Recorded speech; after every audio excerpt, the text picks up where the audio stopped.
Assalamualaikum warahmatullahi wabarakatuh. Perkenalkan, nama saya Safidatus Saleha. Saya dari program Studi Perbankan Syariah 1, NIM E 2019-1037, Fakultas Ekonomi dan Bisnis Islam semester 3. Di sini saya akan mempresentasikan tentang makalah yang telah saya buat, yaitu tentang materi peradaban Islam masa Khalifah Rashidah. Dalam khazanah politik Islam dikenal istilah Khalifah Rashidah, yaitu menunjukkan pada masa sistem kepemimpinan yang dialamatkan pada pemerintahan Islam pasca Nabi Muhammad, khususnya pemerintahan Abu Bakar, Umar bin Khattab, Utsman bin Affan, dan Ali bin Abi Thalib.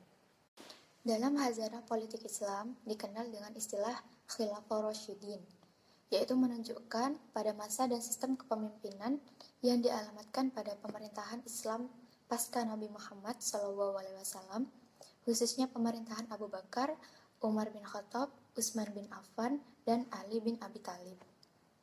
Khilafah adalah bentuk pemerintahan di mana khalifah atau kepala negara dipilih oleh rakyat dan bertanggung jawab kepada mereka. Tanggung jawab utamanya adalah menegakkan suatu tatanan yang adil dan memenuhi tuntunan kesejahteraan rakyat dengan mengatur urusan negara seiring dengan ajaran-ajaran syariah dan keputusan syura. Keempat khalifah ini dipilih dengan cara yang hampir sama, yaitu pola pemilihan tersebut dapat dikategorikan sebagai pemilihan langsung yang terdiri dari dua tahap. Tahap pertama, pemilihan figur khalifah, sedangkan tahap yang kedua yaitu pengukuhan keabsahan khalifah terpilih melalui bait atau janji kesetiaan. Abu Bakar diangkat menjadi khalifah atas dasar pemufakatan pemuka-pemuka Ansar dan Muhajirin dalam rapat Saqifah di Madinah. Umar juga menjadi khalifah kedua atas pencalonan Abu Bakar yang segera juga mendapat persetujuan umat. Penentuan Utsman bin Affan sebagai khalifah ketiga dirundingkan dalam rapat setelah Utsman terbunuh. Alilah yang merupakan calon terkuat untuk menjadi khalifah keempat. Pada masa Khalifah Abu Bakar Asy-Syiddiq, cukup terbilang banyak menghadapi persoalan-persoalan yang berasal dari kelompok murtad, nabi palsu, dan pembangkang zakat. Berdasarkan hasil musyawarah dengan para sahabat, beliau memutuskan untuk memerangi kelompok tersebut dengan perang Raidah atau perang melawan kemurtadan. Berikut adalah beberapa peradaban yang berkembang pada masa pemerintahan Abu Bakar. Yang pertama, membudayakan musyawarah yang lebih demokratis dalam pemerintahan dan masyarakat. Yang kedua, menumbuhkan loyalitas umat Islam dan tentara kepada pemerintah yang memberi dukungan atas semua kebijakan khalifah. Ketiga, yaitu membudayakan musyawarah dalam menyikapi setiap masalah yang timbul. Yang keempat, membangun pemerintah yang tertib di pusat dan di daerah.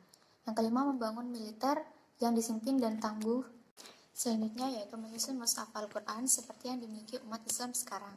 Dan yang terakhir, mensejahterakan rakyat secara adil dengan membangun baitul mal serta memperdayakan zakat, infak, serta ghanimah dan jizah. Selanjutnya yaitu masa kepemimpinan Umar bin Khattab. Nabi Muhammad memberi julukan kepada beliau yaitu Al-Faruq, yang berarti orang yang bisa memisahkan antara kebenaran dan kebenaran. Pada masa kepemimpinannya, beliau menaklukkan kekaisaran Sasaniyah yang sudah melemah hanya dalam kurun waktu 2 tahun. Umar berhasil mengambil alih kepemimpinan 2/3 wilayah kekaisaran Romawi Timur. Pembentukan Baitul Mal menjadi salah satu pembaruan Umar dalam bidang ekonomi. Segala capalannya menjadikan Umar sebagai salah satu khalifah yang paling berpengaruh sepanjang sejarah. Selanjutnya yaitu pada masa kepemimpinan Khalifah Utsman bin Affan. Beliau diangkat sebagai khalifah setelah usia menginjak 70 tahun. Luasan pemerintahan Islam ketika masa Khalifah Utsman telah mencapai Asia Afrika, seperti wilayah Herat, Kabul, Ghazni, dan Asia Tengah. Selain itu juga daerah Armenia, Tunisia, Ciprus, Rhodes, dan beberapa wilayah sisa kekuasaan bangsa Persia. Utsman berhasil membangun sebuah bendungan besar untuk mencegah banjir dan mengatur pembagian air ke seluruh bagian kota. Pemerintahannya pun dapat membangun infrastruktur seperti jalan, jembatan, masjid, dan lain sebagainya dengan sangat baik. Selanjutnya yaitu masa kepemimpinan Ali bin Abi Thalib. Kekuasaan Ali merupakan salah satu periode tersulit dalam sejarah Islam, karena saat itu terjadi perang saudara pertama dalam tubuh umat muslim yang berawal dari terbunuhnya Utsman bin Affan, yaitu khalifah ketiga.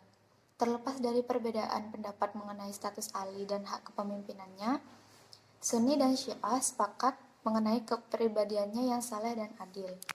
Sekian dari saya. Mohon maaf bila ada salah kata. Wassalamualaikum warahmatullahi wabarakatuh.